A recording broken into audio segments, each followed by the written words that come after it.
ఆంధ్రప్రదేశ్ శాసనసభ ఉపసభాపతి అయినటువంటి రఘురామకృష్ణరాజు గారికి సంబంధించి ఏదైతే కస్టోడియల్ టార్చర్ కేసులో ఈ యొక్క బీహార్ క్యాడర్కి చెందినటువంటి ఐపీఎస్ అధికారి సునీల్ నాయక్ ప్రస్తుతం ఆ సునీల్ నాయక్ అరెస్ట్ తప్పనిసరా అయితే అవుననే సమాధానం వినిపిస్తుంది. ఇప్పటికే ఆంధ్రప్రదేశ్ హైకోర్టు 8వ తారీఖు లోపు విచారణ అధికారి ముందు లొంగిపోవాల్సిందిగా ఆ యొక్క సునీల్ నాయక్ సంబంధించి ఆదేశాలు జారీ చేయడం జరిగింది. మరి సునీల్ నాయక్ విచారణ అధికారి ముందు హాజరవుతాడా లేదా, అసలు ఆయనకు ముందస్తు బెయిల్ వచ్చే అవకాశం ఉందా లేదా, ఇదే అంశానికి సంబంధించి మరిన్ని విషయాలు తెలుసుకోవడానికి మనతో ఉన్నారు సీనియర్ జర్నలిస్ట్ డివి శ్రీనివాస్ గారు. సార్ నమస్కారం అండి. నమస్తే సార్, మొత్తానికి ఈ యొక్క త్రిబుల్ గారు ఏదైతే రఘురామకృష్ణరాజు గారి కస్టోడియల్ టార్చర్కి సంబంధించిన కేసు అనేక మలుపులు తిరుగుతుందని చెప్పుకోవాలి. ఒక పక్క పివి సునీల్ విషయం ఏందో కూడా అందరికీ తెలుసు. ఇప్పుడు చూసుకుంటేనే బీహార్కి చెందినటువంటి ఆ యొక్క ఐపీఎస్ ఎవరైతే ఉన్నారో సునీల్ నాయక్ అక్కడ కోర్టులు ఆయన కాపాడుతుందని చెప్పేసి వార్తలు వినిపిస్తున్నాయి. అక్కడ పోలీసులు ఆయన కాపాడడం ఏంటో, ఇప్పటికీ ఆయనకు సంబంధించి ఏపీ హైకోర్టు ఇంత స్ట్రిక్ట్గా ఉన్నప్పుడు కూడా అసలు విచారణకు హాజరవుతాడా లేదనే ఈ ప్రశ్నలు కూడా వస్తూ ఉన్నాయి. మొత్తానికి ఆయన పరిస్థితి ఏంటంటారు, అసలు అరెస్ట్ అవుతాడా లేదా? ఏపీ హైకోర్టు ఇచ్చినటువంటి ఆదేశాలు రేపు 5వ తారీఖు లేదు అంతకంటే ముందు 8వ తారీఖు లోపు మీరు విచారణకి హాజరవ్వండి, దర్యాప్తు అధికారికి సహకరించండి. మీకు మీ బీహార్ కోర్టులు బలవంతపు చర్యల నుంచి మాత్రమే ఉపశమనం ఇచ్చాయి. అంటే బలవంతంగా బీహార్ నుంచి మిమ్మల్ని లిఫ్ట్ చేయకుండా అరెస్ట్ చేసి తీసుకురాకుండా అంతవరకే మీకు అక్కడ ఉపశమనం. అంతేగాని ఏ బీహార్ కోర్టు కూడా మీకు విచారణకు వెళ్ళొద్దని చెప్పలేదు, దర్యాప్తు అధికారికి సహకరించొద్దని ఏ కోర్టు చెప్పలేదు. అది నీ బాధ్యత అన్నది. సాక్షి మీడియా లేకపోతే వాళ్ళ సోషల్ మీడియా వైసీపీ వాళ్ళు ఏమంటారు, సునీల్ నాయక్ ఊరట, దామోదర్కి ఎదురు దెబ్బ అని రాస్తున్నారు. ఎవరికి ఊరట, ఎవరికి ఎదురు దెబ్బ? అసలు ఈ పని సునీల్ నాయక్ ఎప్పుడు చేయాల్సింది? సంవత్సరం క్రితమే అతను విచారణకి సహకరించి ఉంటే ఈ పరిస్థితి వచ్చేదా? అంటే విచారణకి వెళ్తేనే నువ్వు నేరం చేసినట్ట, నేరం ఒప్పుకున్నట్ట?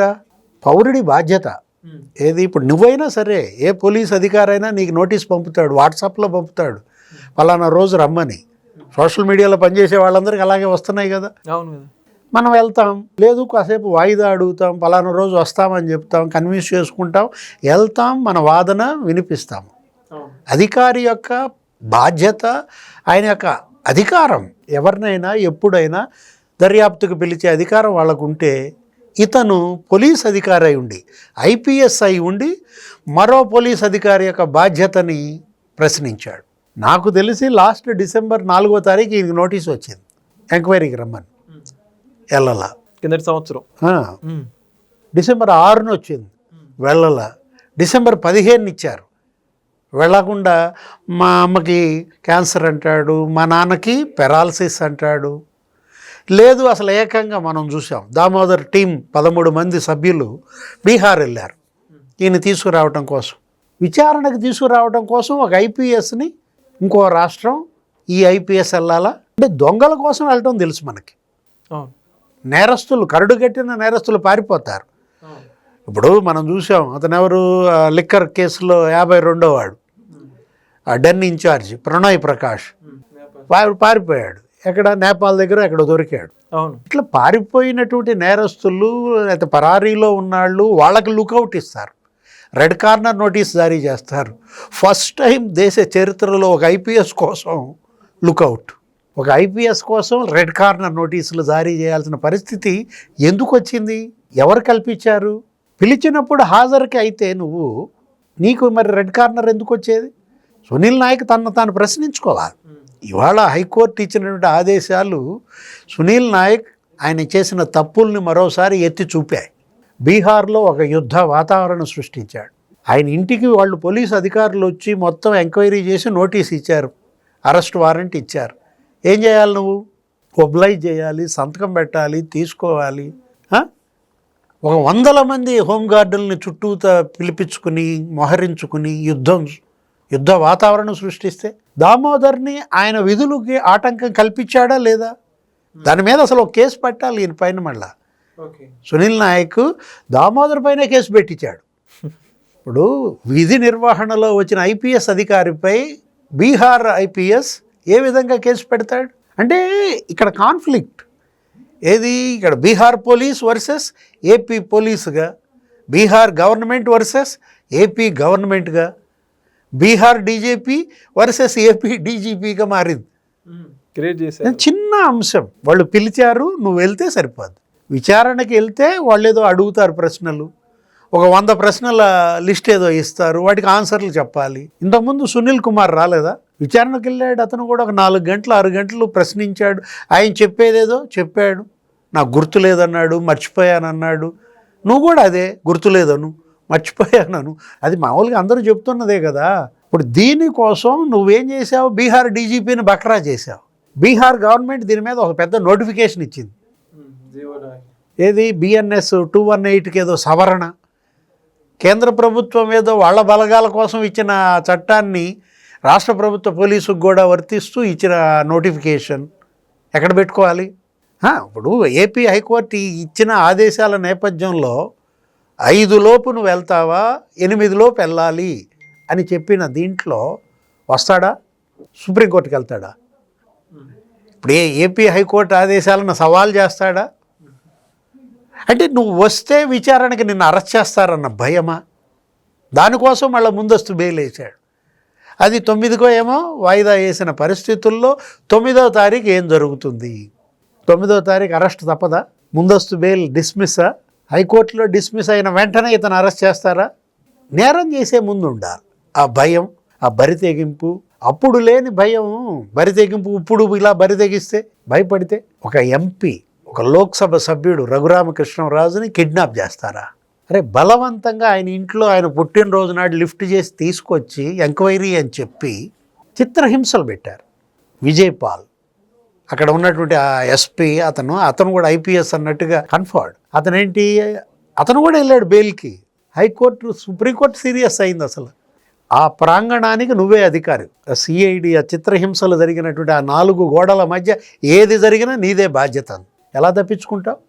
అరే రబ్బరు బెల్టులతో, లాఠీలతో అరికాళ్ళు పగలగొట్టారు. మడం ఇరిగింది, ఏలు ఇరిగింది ఆయనకి. ఆయన గుండెల మీద కూర్చున్నాడు ఒకడు. ఏంటి, బైపాస్ సర్జరీ చేయించుకున్న రఘురామకృష్ణరాజు గుండెల మీద కూర్చొని ఒక 100 కేజీలో 150 కేజీలు అతను కూడా అరెస్ట్ అయ్యాడు. తులసిబాబా, అవును, గుడివాడ, అతన్ని ఒక 70-80 రోజులు జైల్లో పెట్టారు. ఆ విజయపాల్ అరెస్ట్ అయ్యాడు, అతను ఒక 70-80 రోజులు జైల్లో ఉన్నాడు.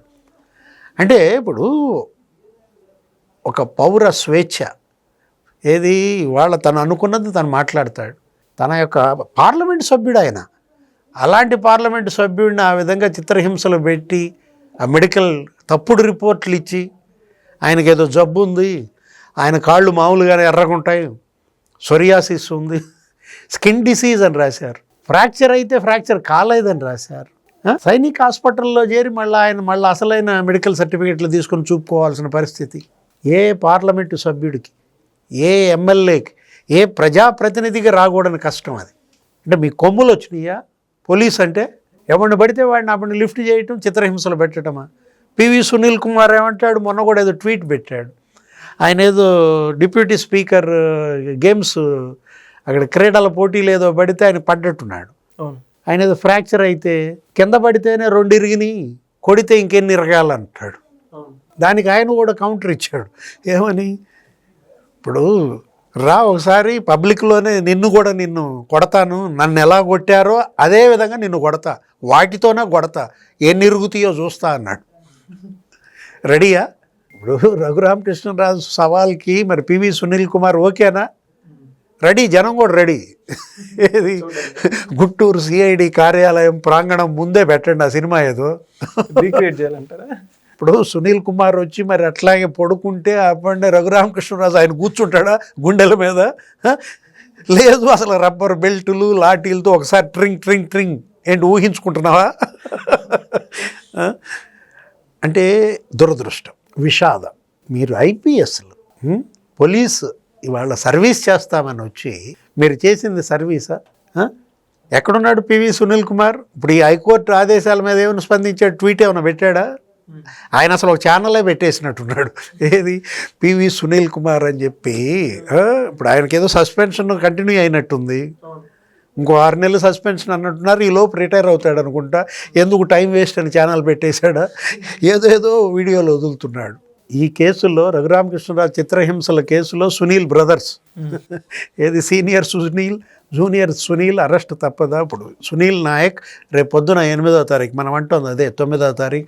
ఒకవేళ హైకోర్టు ఆయన ముందస్తు బెయిల్ డిస్మిస్ చేస్తే, దామోదర్ ఆయన అరెస్ట్ చేస్తే, నెక్స్ట్ అరెస్ట్ పివి సునీల్ కుమారా?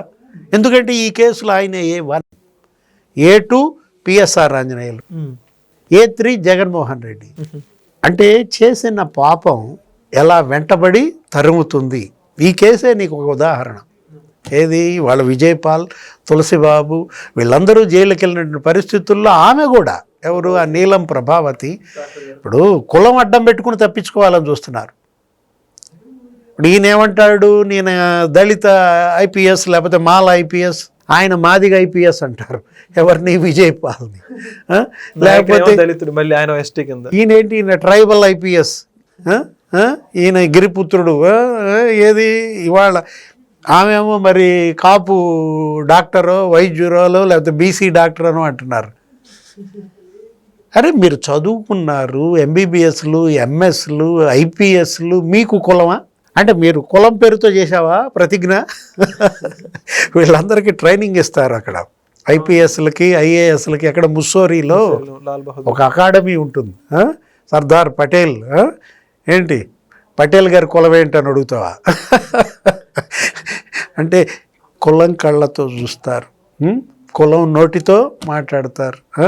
ఇప్పుడు రేపొద్దున వీళ్ళకి ఏమైనా యాక్సిడెంట్లు అయినాయి అనుకో, కులం రక్తం చూసి ఎక్కించాలా? అక్కడ మాత్రం మళ్ళీ మామూలు గ్రూపే కావాలా? అంటే ఇవాళ ఈ కులాన్ని అడ్డం పెట్టుకుని ఓట్లు ఎటు కొల్లగొట్టాలని చూస్తున్నారు. కులం ద్వారా గంపగొత్తగా ఓట్లు ఎంచుకోవాలని. అంటే మీరు కూడా ఈ ఐపీఎస్లు, ఈ ఐఏఎస్లు వీళ్ళు కూడా కులం అడ్డం పెట్టుకుని నేరాన్ని కప్పెట్టాలనుకుంటే దహించి వేస్తుంది. ఇవాళ ఆ నేరం వీళ్ళని దహించి వేస్తుంది, తగలబెడుతుంది అన్నమాట. ఏ కులము కూడా నేరాన్ని ప్రోత్సహించదు, నేరస్తులని ఏ కులము ఆదరించదు అన్నమాట. ఈ రెండు పరస్పర భిన్నం. కులము, నేరము రెండు ఒకదానికొకటి భిన్న ధృవాలు, ఒకదాంట్లో ఒకటి ఇముడవు. నేరంలో కులం ఉండదు, కులంలో నేరం ఉండదు. అది తెలుసుకోవాలి ముందు వీళ్ళు. ఎవరు? సునీల్ నాయక్ అయినా, సునీల్ కుమార్ అయినా. పాపం విజయపాల్ ఆయన ఏం కులం పేరెత్తల, ఆయన శుభ్రంగా బుద్ధిమంతుళ్ళనే వచ్చాడు, జైలుకి వెళ్ళాడు. మరి తప్పు చేశాం కాబట్టి మరి ఏమో, కానీ అసలు నోరు కూడా తెరవల. మీడియాతో ఒక్క మాట మాట్లాడకుండా వెళ్ళిపోయాడు, రిటైర్ అయిపోయాడు. ఇది కష్టం. ఈ వయసులో ఇవాళ మీరు మీ భవిష్యత్ తరాలకు ఏం సందేశం ఇస్తారు? రేపు సునీల్ నాయక్, ఆయన కుటుంబం, ఆయన పిల్లలు, సునీల్ కుమార్, ఆయన కుటుంబం, ఆయన పిల్లలు. అంటే అఫ్కోర్స్ సునీల్ కుమార్ ఆయన భార్య మీద కేసు పెట్టాడా? లేదు, ఆయన భార్యే ఆయన పైన వేధింపుల కేసా? పివి రమేష్ది అదే కులం. మరి పివి రమేష్ తండ్రి మీద కేసు పెట్టినప్పుడు ఏ కులం ఏమైంది? పివి రమేష్ తమ్ముడి మీద కూడా కేసు పెట్టారే, అప్పుడు కులం గుర్తు రాలేదా సునీల్ కుమార్కి, సునీల్ నాయక్? ఇది ఇవాళ ప్రజల్లో చర్చ. ఏది? రఘురామకృష్ణరాజు మాత్రం వీళ్ళని వదిలే ప్రసక్తే లేదు. ఏది? వదల బొమ్మాళి, వదల సునీల్ నాయక్, వదల సునీల్ కుమార్, వదల జగన్, వదల. Thank you sir. నమస్తే. Please subscribe to Leo News for more videos.